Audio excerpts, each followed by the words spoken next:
Bismillahir-Rahmanir-Rahim. I hope that you all are fine and feeling well. Well, as you better know that last week we started a new chapter by the name of Capital Budgeting Techniques. Before this chapter, we studied the capital budgeting basics,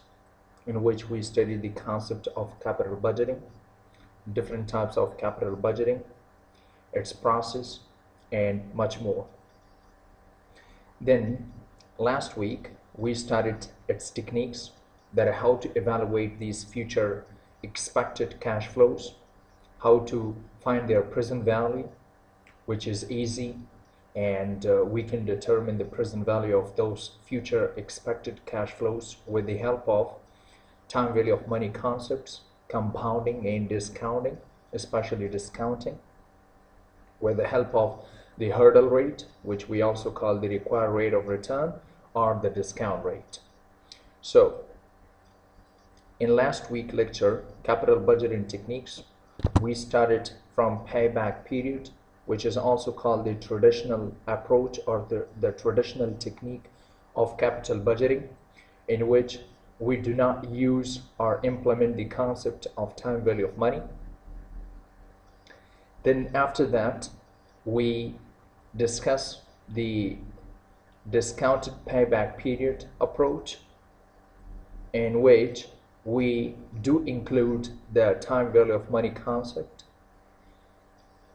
And then after that, in last lecture, we talked about net present value, in which we are going to determine the net present value of the future expected cash flows that we will receive in upcoming periods or in upcoming times. Then we also discussed their criteria, right? Their criteria, that if we got only one project, what would be what we should consider? We would consider the management's expectations, right? But if we got more than one project, so then we would select that project whose payback period is lower, right? And what is payback period? Payback period is the time period in which we will cover our initial investment. Payback period is that time on which or where we will cover our initial investment that we deposited to initiate or to launch a project, right? So then we did discuss an example. With the help of example, we understood the concept of payback period, and then we compared two projects whose payback periods we identified. Machine A, payback period 3.37, and machine B 4.50, right? So which project we should accept? So according to the criteria of payback period, we should always accept that project whose payback period is lower. So according to these two machines whose payback period is lower, so definitely machine A payback period is lower than machine B. So in this regard, we would accept machine A. Then we jump to discount payback period, in which we would introduce the time value of money concept, the discounting factor. We would discount all the future cash flows. Then after that, we would identify or determine the payback period. With the help of example, we also identify the payback period with the help of this diagram, in which we would have different cash flows and cash outflows and inflows. Then we would identify the present factor, the discounting cash flows, with the help of the present value factor, and then we will accumulate those discounted cash flows, and then finally we would reach to the point at which we could recover the whole initial investment. Then finally we did discuss the net present value, which is the most predominant technique of capital budgeting, which is the most important technique of capital budgeting, which is the most reliable technique of capital budgeting, which is the most preferable technique of capital budgeting, because net present value give us the value of the project in amount, not in percentage or not in years. Then we also discussed its steps, that are how to calculate the net present value, and the equation of the net present value is, net present value means NPV is equal to what? Present value of cash inflows minus present value of cash outflows, right?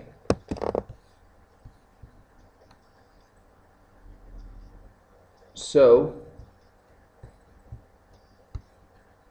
these things we discussed so far,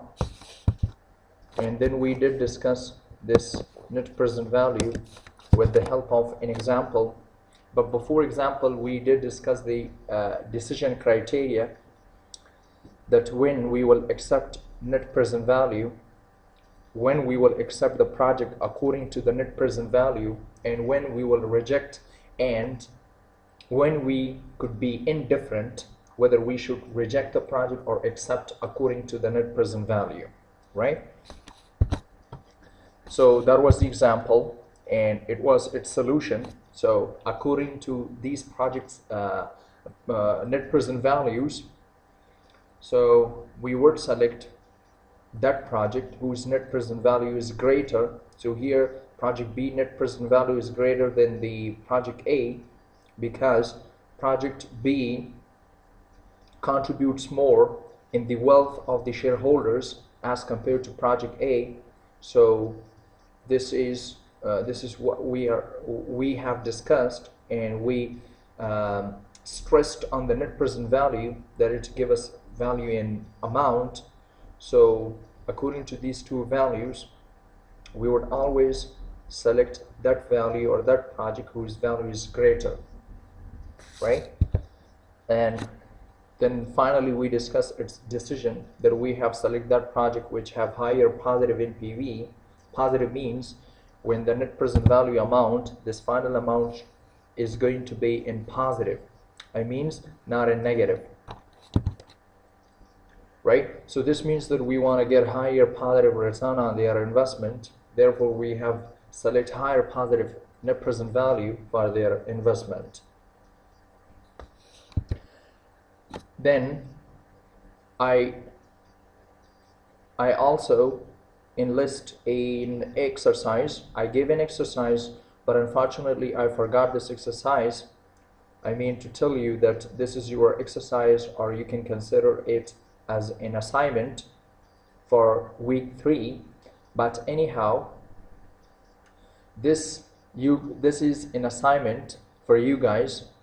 So find these requirements.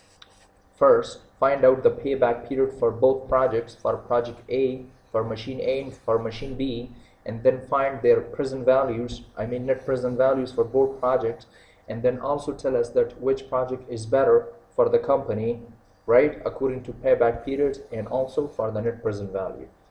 So this is your assignment for week 3, and there are more assignments in these slides. I mean in these slides that will be considered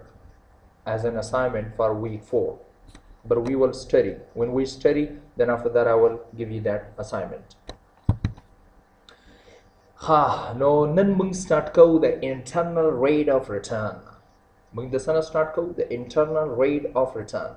Usa pore ko چې څومره ما تاسو ته explanation درکو هغه د تیر week په حق سره د تیر week lecture په حق سره چې په هغه کې موږ different concepts study کړل. I mean different techniques: payback period, discount payback period, and net present value, their criteria, their decisions with the help of examples. او په اخر کې مې یو exercise هم درکړو چې unfortunately په تیر week کې ما نه هیر شو چې ما تاسو ته دغه assignment درکړی وی، خو خیر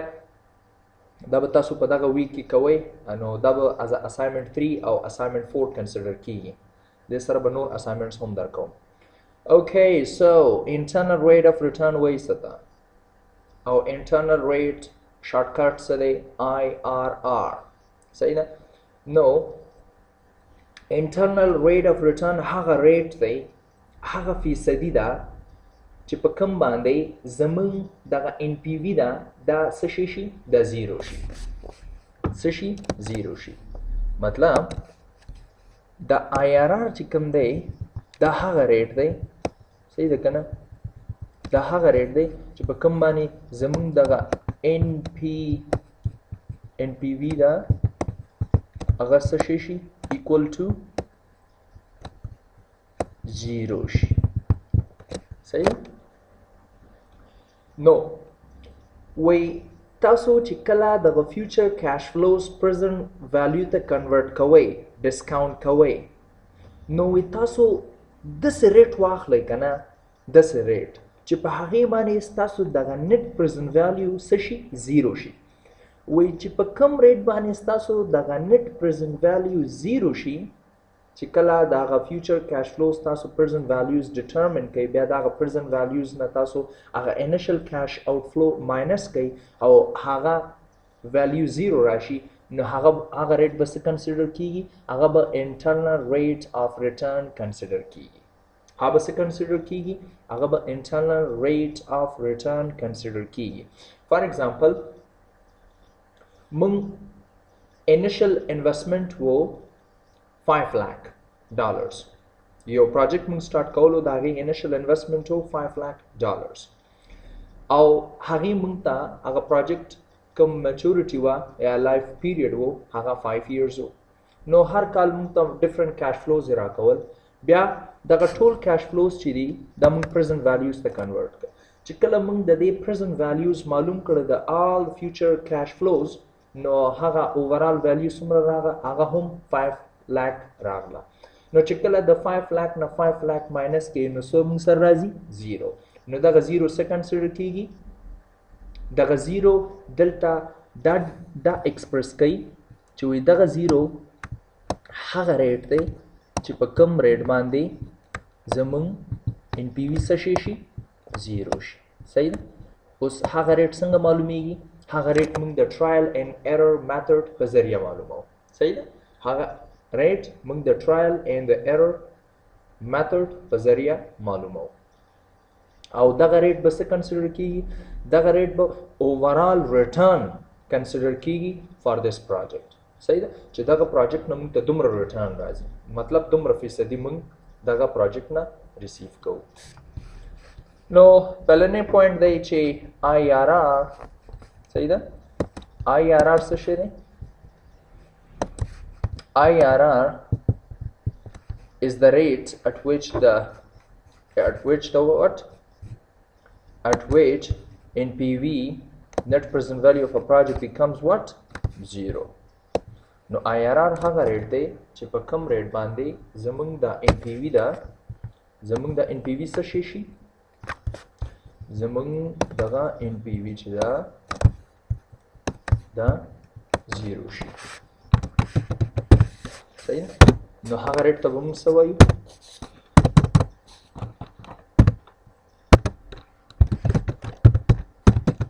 denote summation all future cash flows. صحیح ده؟ دغه سیګما چې کوم ده دا سمیشن دی. صحیح ده که نه؟ او دغه سمیشن څه شو کوي؟ مطلب the adding, in other words, adding of the future initial investment. صحیح ده؟ چې په هغې باندې زمونږ دغه NPV سره راشي، زمونږ NPV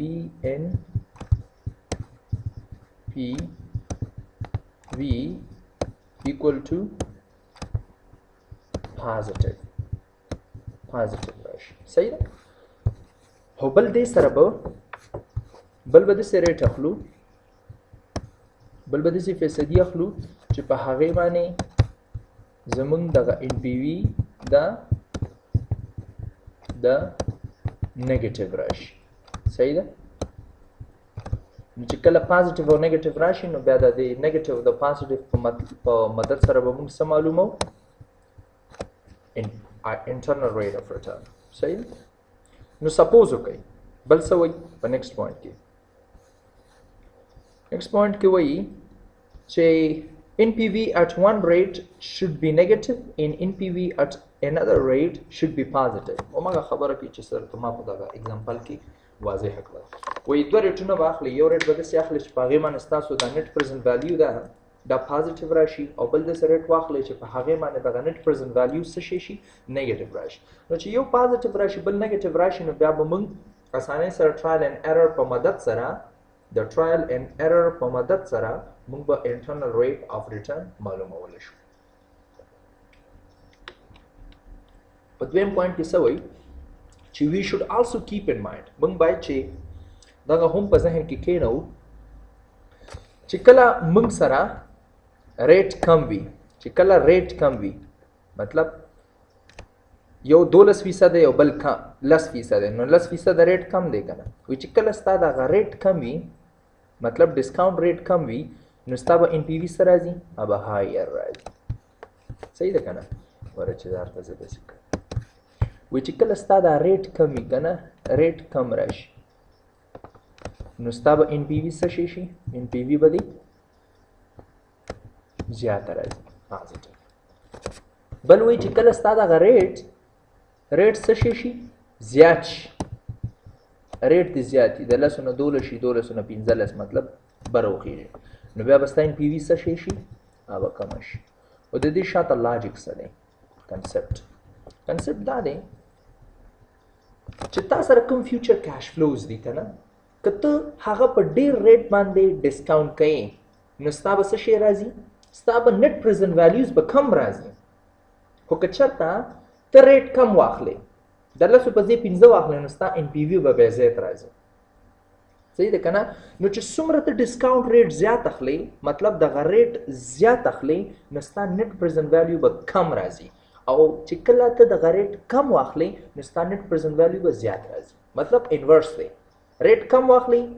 NPV به د زیات راځي ریټ زیات واخلې NPV به د کم راځي انورس ریلیشن وایس ورسا دی وی داسې سپوز وکړئ کنه اوس دلته اگزامپل ورکړئ سپوز فار ایگزامپل NPV is negative at 10% وی یو تا داسې ریټ واخیستو 10% ریټ باندې دغه فیوچر کیش فلوز ډسکاونټ کړلې په 10% سره او چې کله 10% سره ډسکاونټ کړل نو ستا NPV څه شی راغله ستا NPV نیگیټیو راغله now we need another NPV اوس موږ ته د بل NPV هم ضرورت دی which should be positive خو اوس دغه دویم NPV چې کوم ضرورت دی موږ ته دا باید څه شي should be positive نو دا پازیټیو کولو دپاره موږ څنګه ریټ واخلو کم واخلو که ډېر واخلو ګوره برابر NPV وګوره دلته NPV څه راغلی ده په 10% سره نیگیټیو راغلی 10% ډسکاونټ ریټ سره څه شی راغلی نیگیټیو نو که چېرته موږ دغه NPV زیاتول غواړو پازیټیو کول غواړو نو موږ ریټ اوس کم واخلو که ډېر واخلو دې ته وګورئ که نه دې دواړو ته څه وایي lower the rate higher the NPV higher the rate lower the NPV نو باید چې موږ ریټ کم واخلو که چېرته موږ ریټ کم واخلو نو زموږ NPV به پازیټیو راشي نو څه وایي so going by the above rule دغه رول یادوي ښه وایي د دې رول په مطابق we should now calculate NPV at a rate which is lower than 10% نو باید موږ اوس دغه NPV دوباره په داسې ریټ باندې کالکولیټ کو ډسکاونټ کو چې په هغې باندې زموږ NPV څه شي پازیټیو راشي صحیح ده داسې مطلب زموږ به کم ریټ اخلو د دغه ریټ نه به موږ څه اخلو د دغه ریټ نه به موږ اوس دویمه ریټ کم اخلو د 10% نه به کم اخلو چې کله موږ د 10% نه کم واخلو نو زموږ ریټ به پازیټیو راځي نو so we should continue lowering the rate till we do not get a positive NPV او بل ضروری نه ده چې تا 8% واخلې او په هغې باندې ستا NPV پازیټیو راشي کېدای شي په هغې باندې هم نیګیټیو راشي کېدای شي په 7% هم نیګیټیو راشي کېدای شي په 15% هم نیګیټیو راشي نو ته کوشش کوه کالکولیټ کوه وایي تر هغې پورې کالکولیټ کوه تر هغې پورې دغه خپل ډسکاونټ ریټ کموه چې تر څو پورې ستا دغه NPV پازیټیو شوي نه صحیح ده چې تر څو پورې هغه پازیټیو شوي نو جنرally difference of 2% is considered good نو چېرته موږ سره 2% راشي که نه نو هغه موږ ښه کنسیډر کوو هغې نه مطلب موږ ښه استفاده اخیستلی شو د ټرایل اینډ ایرر په مدد سره موږ خپل هغه ډیسټینیشن ته یا هغه خپل مقصد ته رسیدی شو So here we could get a positive NPV at 8% discount. وی تاسو داسې سوچ وکئ چې داسې مطلب فرض وکئ چې په 10% باندې NPV نیگیټیو راځي او په 8% باندې پازیټیو راځي نو څه وایي په څلورم پوینټ کې if two rates are given in the question که چېرته موږ د دوه ریټونه already راکړي we simply need to calculate the NPV at both rates and apply those values in the formula که چېرته دواړه ریټونه راکړي بیا خو اسانه دی صحیح ده که نه بیا خو هېڅ ضرورت نشته چې ته خپل ځان نه یو ریټ واخلې او په هغې باندې بیا NPV دغه کړي او بیا وګورې چې دا پازیټیو راځي که نیګیټیو راځي نو څه وایي ګوره this is much better هغه صحیح ده نو امید لرم په دغه سلایډز باندې پوه شوي راځئ چې لږ مخکې لاړ شو او مخکې هم د دې په هکله نور څه سټډي اوس د دې ډیسیژن کرایټیریا څه ده د دې ډیسیژن کرایټیریا وایي که چېرته ستا دغه IRR مطلب چې د ټرایل اینډ ایرر په مدد سره موږ کوم ریټ راوباسو مطلب IRR هغه ریټ دی چې په کوم باندې زموږ NPV څه شی کېږي زیرو کېږي نو وایي که چېرته ستا هغه ریټ ګریټر وي صحیح ده که نه څه شی وي ورې دا زه لږ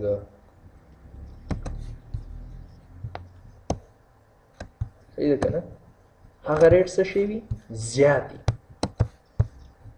هغه ریټ زیات وي د کاسټ آف کیپټل نه کاسټ آف کیپټل کوم یو ریټ دی کاسټ آف کیپټل هغه ریټ دی چې کوم مطلب دغه بینکس ورکوي یا تا په کوم یو باندې دې ته واک هم وایي ها weighted average cost of capital WACC صحیح ده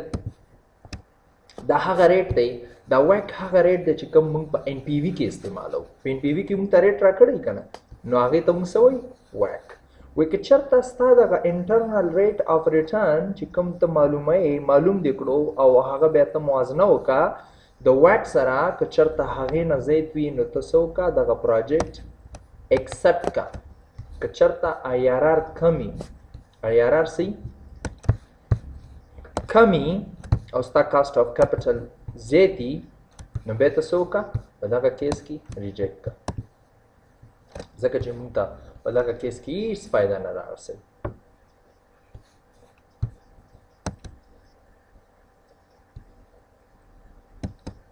صحیح ده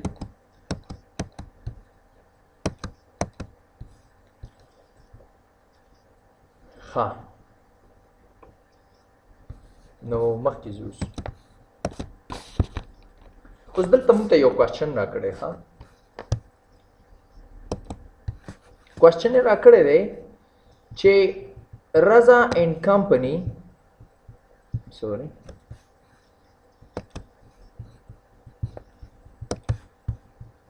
Raza and company has following option to invest یو option لري چې پاغه کې invest کی مطلب یو project لري چې پاغه کې invest کی او مطلب project A has initial investment of 1 lakh rupees دا رضا چې کوم دا او دا غي نور مرګري مطلب یو بزنس روان شروع کړی دی او په دغه بزنس کې دی سره یو option راغلی یو project مخې ته راغلو چې هغه project شروع کول څومره پیسې غواړي 1 لک روپۍ غواړي او دغه پروجیکټ نو وی ایکسپیکټډ دا دغه پروجیکټ لایف څومره دی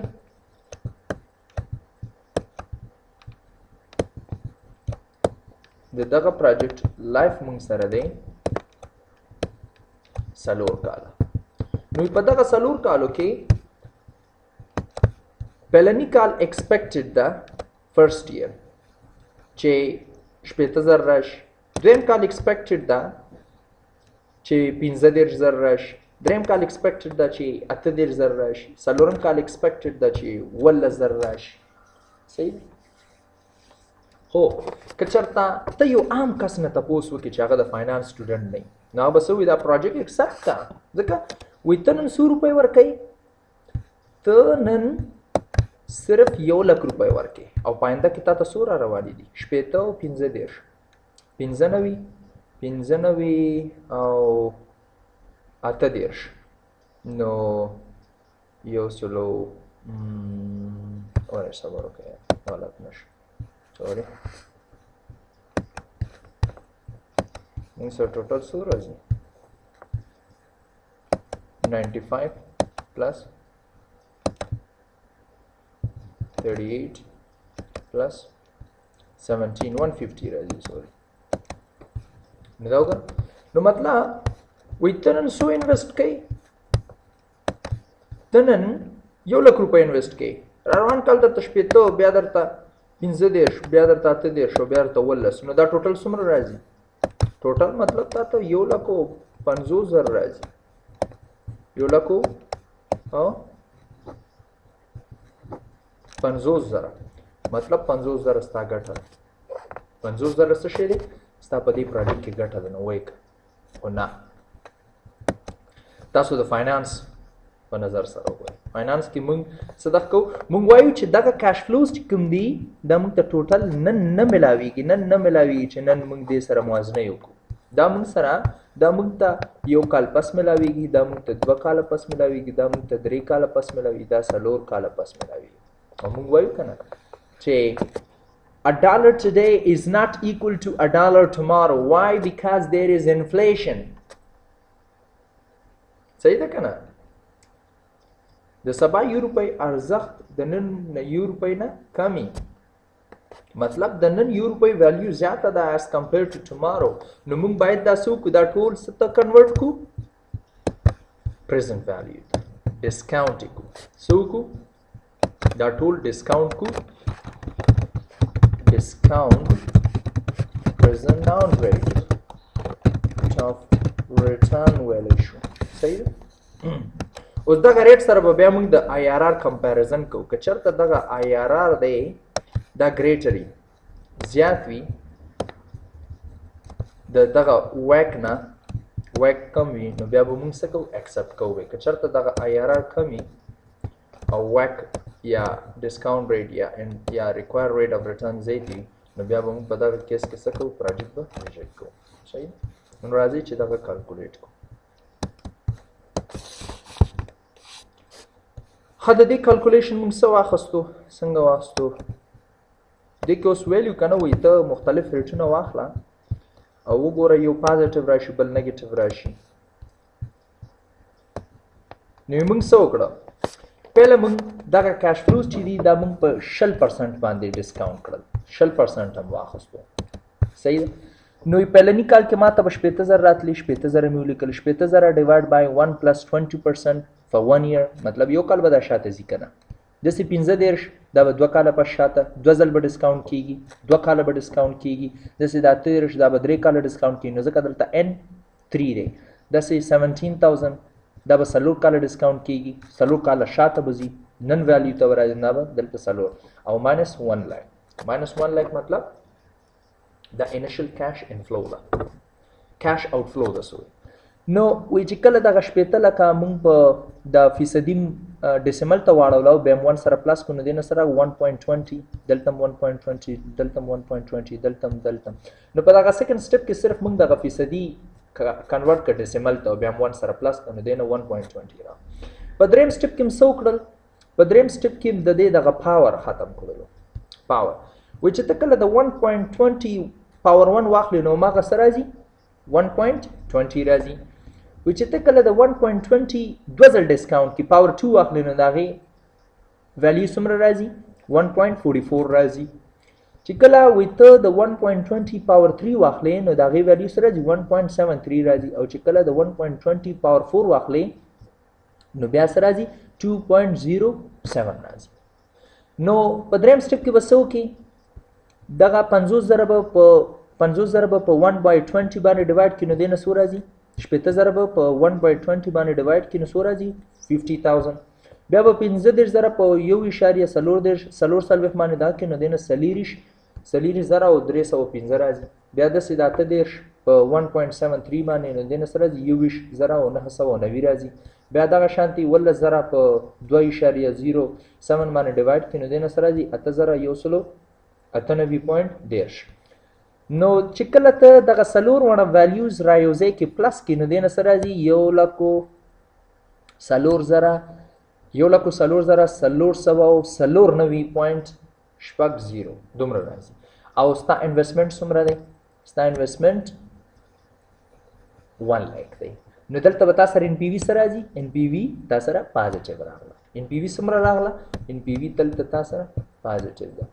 NPV څه شي پازیټیو ده ها مونږ ویلو کنه چې کله NPV پازیټیو وي نو دا اوس مونږ نیگیټیو یو پازیټیو را اوس مونږ نیگیټیو واړو نو په دغه کې به دا ریټ مونږ څه کوو چې ریټ څومره جګیږي کنه د شلو نه 2 کېږي د 2 نه 15 کېږي نو هلته به NPV کمه راځي NPV به څه راځي NPV به مطلب کمه راځي دلته به NPV څه راځي کمه به راځي دا 20% نه دی سوري دا 23% دی ښه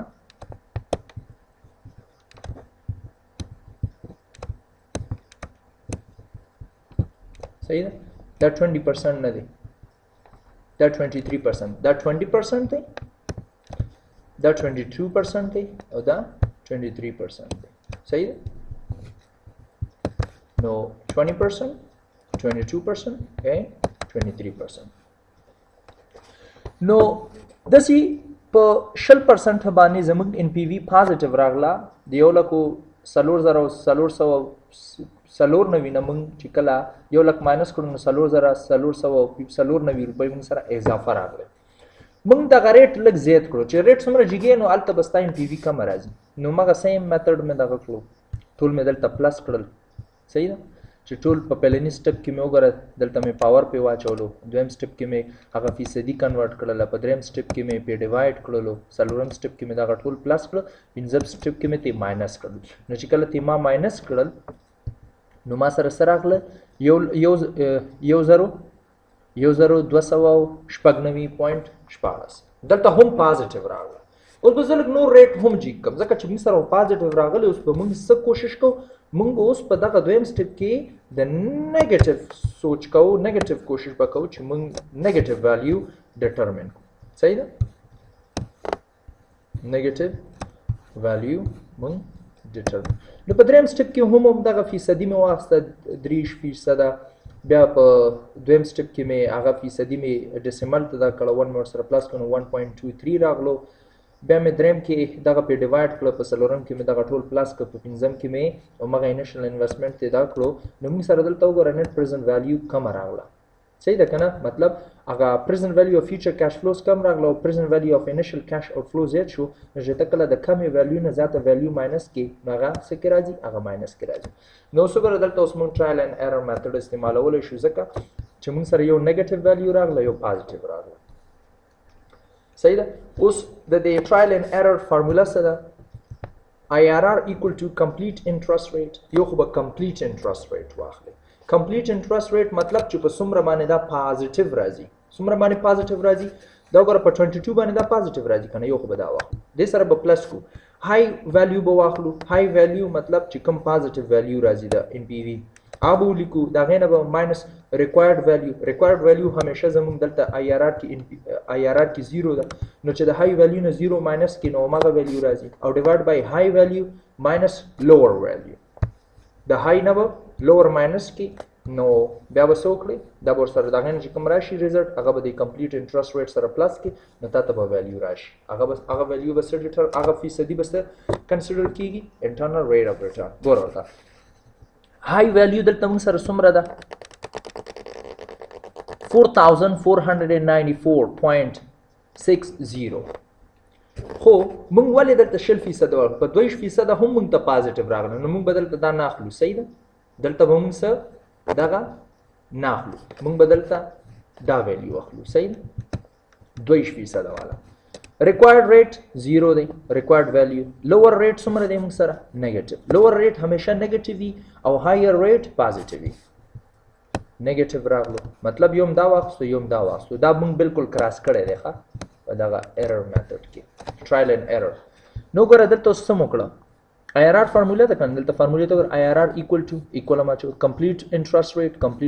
rate 22 دی پلس هم کړو ور سره دلته هاي ویلیو موږ سره څومره ده 1296.14 دا مو لیکلو دین اوس required value ماینس کا 0 ته ماینس کړو او دلته ډیوایډ سان دی ډیوایډ ساين مو واخلو دلته هاي ویلیو مغه واخله 1296.14 دین ماینس کا ماینس ساين دی کنه ور دلته ما ماینس کو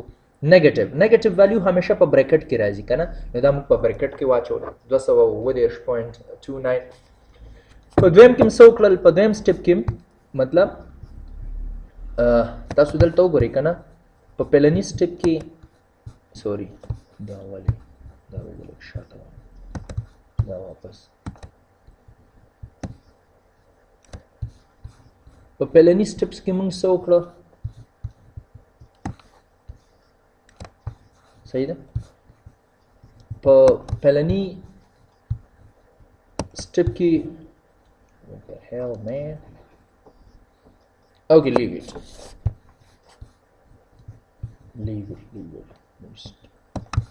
just wasting my time په پلنی سټپ کې هم فارمولا کې دغه ویلیوز پټ کړل په دویم سټپس کې بیا څه وکړل دا دنه پورشن هم سالو کړلو ته چې کله د 1200 نه او 1296.14 نه 0 ماینس کې نو مغه ویلیو راځي مغه مونږ لیکل ډیوایډ ساين اوس دلته مونږ وایو چې ماینس ته دلته دا دوانه پلس شي وي دا څنګه پلس شي ګوره bracket نن څه شي دی ماینس دی او باندې ماینس دی نو according to mathematics rule minus equal to plus minus will always equal to plus نو ځکه موږ دا دواړه پلس کړل صحیح نو چې کله د 1296 نه موږ دغه 1500 دا ماینس کړل نو موږ سره راغله 0.84 او دغه 0.84 هم 22 سره پلس کړو نو 22.84 اوس دغه 22.84 دا زموږ څه شي دا زموږ IRR دی صحیح دا زموږ IRR زموږ IRR څه شي دی 22.84 اوس په چرته د دې په ځای یا د دې په ځای ته څه ریټ واخلي دا 22.84% ریټ واخلي نو په دې باندې وستا دغه NPV دا ریزلټ نه دی دا انسر دا به 0 راځي همیشه به 0 راځي کنه تاسو دلته دغه 20 په ځای دا 22.84% واخلي دلته د دې 22 په ځای 22.84 واخلي یا دلته 23 په ځای 22.84% واخلي تاسو ریزلټ به همیشه 0 راځي او چې کله تاسو ریزلټ NPV 0 راشي هغه ریټ به څه کنسیډر کیږي IRR خو دلته ګورو چې دغه IRR آیا زمونږ دغه ډیسکاونټ ریټ نه زیات دی که کم دی نو موږ ویلو کنه پروجیکټ به موږ هله سلیکټ کوو چې کله according to the IRR technique چې کله موږ سره دغه internal rate of return greater راشي زیات راشي د څه نه د ډیسکاونټ ریټ نه د cost of capital نه دغه نه ریټ نه زیات دلته په کوېشن کې موږ ته ریټ څومره راکړو ګورو ته شاته لګي په کوېشن کې موږ ته ریټ راکړو 20% نو د 20% نه دا جګ دی که نه دی of course د 20% نه زمونږ IRR چې کوم دی هغه جګ دی زمونږ IRR څومره دی زمونږ IRR دی 22.84% دی او زمونږ cost of capital چې کوم دی cost of capital هغه 20% دی نو اوس بده کې په دغه ټایم کې مطلب په دغه کنډیشن کې به موږ څه کوو موږ به دغه پروجیکټ ایکسپټ کوو صحیح ځکه رولز دغه د رولز په مطابق IRR که چرته زیات وي دا ګوره دا ګرین که چرته دغه ساين دی خوې کنه د دې دا پیک دی خوې رائټ سایډ ته cost of capital نه نو ایکسپټ د پروجیکټ که چرته دا دی خوې IRR طرف ته نو بیا cost of capital نو دلته موږ پروجیکټ ریجیکټ کوو خداو IRR اوس دغه IRR موږ سره یو ایکسرسایز دی او دا ستاسو اسایمنټ دی صحیح ده یو اسایمنټ هغه پریویس مې درته وښودلو دا یو ستاسو اسایمنټ دی دا یو ستاسو دا اسایمنټ دی صحیح ده دا اسایمنټ 1 دی دا ستاسو assignment 1 شو مخکې راځو او دا ستاسو assignment 2 دی صحیح یو هغه assignment دی او یو دا assignment 2 شو صحیح thank you very much guys inshallah we will cover this chapter in upcoming video. We are going to have only one technique which is left. Inshallah we will cover that in upcoming video. Thank you so much guys. Have a nice night, have a nice day, best of luck. See you inshallah soon.